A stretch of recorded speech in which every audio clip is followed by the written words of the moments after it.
ಮೈಸೂರಿನಲ್ಲಿ ಮೂತ್ರ ವಿಸರ್ಜನೆ ಮಾಡೋದನ್ನ ತಡೆಯೋದಕ್ಕಾಗಿ ಮಿರರ್ ಅನ್ನ ಅಳವಡಿಸಲಾಗಿತ್ತು. ಅದು ಎಲ್ಲಿ ಅಂತ ಅಂದ್ರೆ ನೀಲಗಿರಿ ರಸ್ತೆಯಲ್ಲಿ. ನಾನೀಗ ನೀಲಗಿರಿ ರಸ್ತೆಯಲ್ಲಿ ಇದ್ದೀನಿ. ಕೇವಲ ಮಿರರ್ ನ ಅಳವಡಿಸಿದ್ರೆ ಸಾಲೋದಿಲ್ಲ, ಪಾಲಿಕೆಯವರು ಅದನ್ನ ಮೇಂಟೈನ್ ಕೂಡ ಮಾಡಬೇಕಾಗುತ್ತೆ. ಈ ಪ್ರಾಜೆಕ್ಟ್ ನ ಮಾಡಿದ್ದು ಸುಮಾರು 9 ಲಕ್ಷ ಖರ್ಚು ಮಾಡಿ ಪ್ರಾಜೆಕ್ಟ್ ಅನ್ನ ಮಾಡಲಾಗಿತ್ತು. ಆದ್ರೆ ಕೇವಲ 2 ತಿಂಗಳಲ್ಲಿ ಅದರ ಪರಿಸ್ಥಿತಿ ಏನಾಗಿದೆ ಅಂತ ನೀವೀಗ ದೃಶ್ಯಗಳಲ್ಲಿ ನೋಡ್ತಾ ಇರಬಹುದು. ಲೈಟ್ಗಳು ಕಿತ್ತೋಗಿದೆ, ತುಂಬಾನೇ ಗಲೀಜಾಗಿದೆ. ವಿಮಲ್ ಪಾನ್ ಮಸಾಲ ಎಕ್ಸೆಟ್ರಾ ಇದನ್ನೆಲ್ಲ ಹಾಕೊಂಡು ಜನಗಳು ಇಲ್ಲೇ ಉಗುಳಿ ಹೋಗ್ತಾ ಇದ್ದಾರೆ. ಆದ್ರೆ ಯಾವ ಪಾಲಿಕೆ ಅಧಿಕಾರಿಗಳು ಇಲ್ಲಿ ಹೇಳೋರಿಲ್ಲ ಕೇಳೋರಿಲ್ಲ ಅನ್ನುವಂತೆ ಆಗಿರುವಂತದ್ದು. ಈಗ ನೀವು ಮಿರರ್ನ ಗಮನಿಸ್ತಾ ಇದ್ದೀರಾ, ದೃಶ್ಯಗಳಲ್ಲಿ ನಾವು ತೋರಿಸ್ತಾ ಹೋಗ್ತೀವಿ.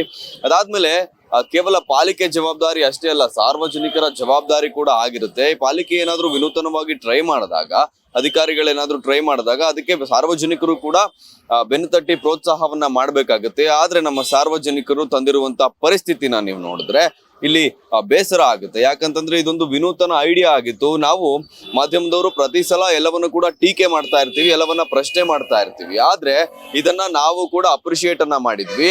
ಇದು ಅದ್ಭುತ ಕೆಲಸ ಮಾಡಿದ್ದೀರಾ, ಮೂತ್ರ ವಿಸರ್ಜನೆ ಮಾಡೋರಿಗೆ ಇದೊಂದು ರೀತಿ ಬ್ರೇಕ್ ಹಾಕ್ದಂಗ ಆಗುತ್ತೆ ಅನ್ನುವಂತ ಅಪ್ರಿಶಿಯೇಟ್ ಅನ್ನ ಕೂಡ ಮಾಡಿದ್ವಿ. ನೀಲಗಿರಿ ರಸ್ತೆಯಲ್ಲಿ ಮೂತ್ರ ವಿಸರ್ಜನೆ ಮಾಡುವಂತ ಜನರ ಹಾವಳಿ ಹೆಚ್ಚಾಗಿತ್ತು. ಹಾಗಾಗಿ ಈ ಕೆಲಸ ಮಾಡಿದಾಗ ನಾವು ಅಪ್ರಿಶಿಯೇಟ್ ಅನ್ನ ಮಾಡಿದ್ವಿ. ಆದ್ರೆ ಅದರ ಪರಿಸ್ಥಿತಿಯನ್ನ ನೀವೀಗ ದೃಶ್ಯಗಳಲ್ಲಿ ನೋಡ್ತಾ ಇರ್ಬೋದು. ಈಗ ದೃಶ್ಯದಲ್ಲಿ ತೋರಿಸ್ತೀನಿ ನೋಡಿ. ಇಲ್ಲಿ ವಿಮಲ್ ಹಾಕೊಂಡು ಅಥವಾ ಏನೋ ಪಾನ್ ಮಸಾಲಗಳ ಹಾಕೊಂಡು ಉಗಿದಿರುವಂತದ್ದು. ಆಮೇಲೆ ನಮ್ಮಲ್ಲಿ ಆರ್ಟಿಸ್ಟ್ ಗಳಿಗೇನು ಕಮ್ಮಿ ಇಲ್ಲ ನೋಡಿ. ಇಲ್ಲೆಲ್ಲ ಏನೇನೋ ಲವ್ ಮಂಗಳ ಏನೇನೋ ಬರ್ಕೊಂಡು ಇಲ್ಲಿ ಪುಂಡ ಪೋಖ್ರಿಗಳ ಬರೆಯುವಂತ ಅವರ ಕಲೆಯನ್ನ ತೋರಿಸುವಂತ ಸ್ಥಳ ಆಗಿದೆ ಇಲ್ಲಿ.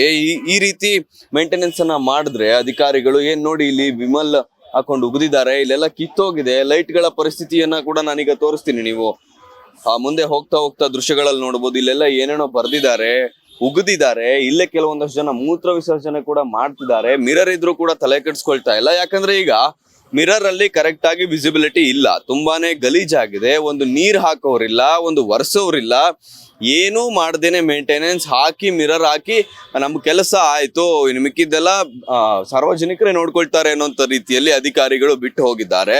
ಆದ್ರೆ ಸಾರ್ವಜನಿಕರು ತಂದಿರುವಂತ ಪರಿಸ್ಥಿತಿ ಮಿರರ್ದು ಈ ರೀತಿ ಇದೆ. ನೀವೀಗ ಫಸ್ಟ್ ವೇವ್ ನ್ಯೂಸ್ ನ ದೃಶ್ಯದಲ್ಲಿ ಗಮನಿಸ್ತಾ ಇದ್ದೀರಾ ಯಾವ ರೀತಿ ಮಿರರ್ನ ಪರಿಸ್ಥಿತಿ ಬಂದಿರುವಂತದ್ದು ಅಂತ. ಇನ್ನು ನಿಮಗೆ ದೃಶ್ಯದಲ್ಲಿ ತೋರಿಸ್ತೀನಿ. ಇಲ್ಲಿ ರಾತ್ರಿ ಹೊತ್ತು ಕೂಡ ಮಿರರ್ ರಿಫ್ಲೆಕ್ಟ್ ಆಗ್ಲಿ ಅಂತ LED ಲೈಟ್ ಗಳನ್ನ ಅಳವಡಿಕೆಯನ್ನ ಮಾಡಲಾಗಿತ್ತು. ಆದ್ರೆ LED ಲೈಟ್ ಗಳ ಪರಿಸ್ಥಿತಿ ಹೀಗಿದೆ. ಇಲ್ಲಿ ನೋಡಿ, LED ಲೈಟ್ ಗಳ ಪರಿಸ್ಥಿತಿ ಹೀಗಾಗಿದೆ. ಇದೆಲ್ಲ ಮುರಿದೋಗಿದೆ. ಇದೇನ್ ಹತ್ತಾ ಇದೆಯೋ, ಬರ್ತಾ ಇದೆಯೋ, ಆನ್ ಆಗ್ತಾ ಇದೆಯೋ ಅದು ಗೊತ್ತಿಲ್ಲ. ಈ ರೀತಿ ಇಲ್ಲಿ ನೋಡಿ, ಇಲ್ಲಿ ಎಲ್ಲ ಮುರಿದು ಬಿದ್ದಿದೆ. ಇಲ್ಲೆಲ್ಲ ಈ ಮುರಿದು ಬಿದ್ದಿರೋ ಪೀಸ್ ಗಳನ್ನು ಕೂಡ ಯಾರು ಕೂಡ ಕೇರ್ ಮಾಡೋದಕ್ಕೆ ಬಂದಿಲ್ಲ. ಇಲ್ಲೆಲ್ಲ ತುಂಬಾನೇ ಗಲೀಜಾಗಿರುವಂತದ್ದು. ಒಟ್ನಲ್ಲಿ ಅಧಿಕಾರಿಗಳು ಏನೇ ಆದ್ರೂ ಕೂಡ ಇಲ್ಲಿ ಮೇಂಟೆನೆನ್ಸ್ ಅನ್ನ ಮಾಡ್ತಾ ಇಲ್ಲ ಅಂತ ಕೂಡ ನಮ್ ಗಮನಕ್ಕೆ ಕೂಡ ಬಂತು. ಹಾಗಾಗಿ ಇದನ್ನ ಸುದ್ದಿ ಮಾಡಿ ತೋರಿಸ್ಬೇಕು. ಕೇವಲ ಒಂದು ಪ್ರಾಜೆಕ್ಟ್ ಅನ್ನ ಮಾಡಿದ್ರೆ ಸಾಲೋದಿಲ್ಲ, ಅದನ್ನ ಮೇಂಟೈನ್ ಕೂಡ ಮಾಡಬೇಕು. ಹಲವಾರು ಮಾದರಿಗಳನ್ನ ತಗೊಂಡು ಪ್ರಾಜೆಕ್ಟ್ ಗಳನ್ನ ಮಾಡಿರ್ತೀರಾ, ಆದ್ರೆ ದಯವಿಟ್ಟು ಮೇಂಟೈನ್ ಮಾಡಿ ಅಂತ ಈ ಮೂಲಕ ನಾವು ಮನವಿಯನ್ನ ಮಾಡ್ತಾ ಇದ್ದೇವೆ. ಫಸ್ಟ್ ವೇವ್ ನ್ಯೂಸ್ ನ ಮೂಲಕ ಮನವಿಯನ್ನ ಮಾಡ್ತಾ ಇದ್ದೇವೆ.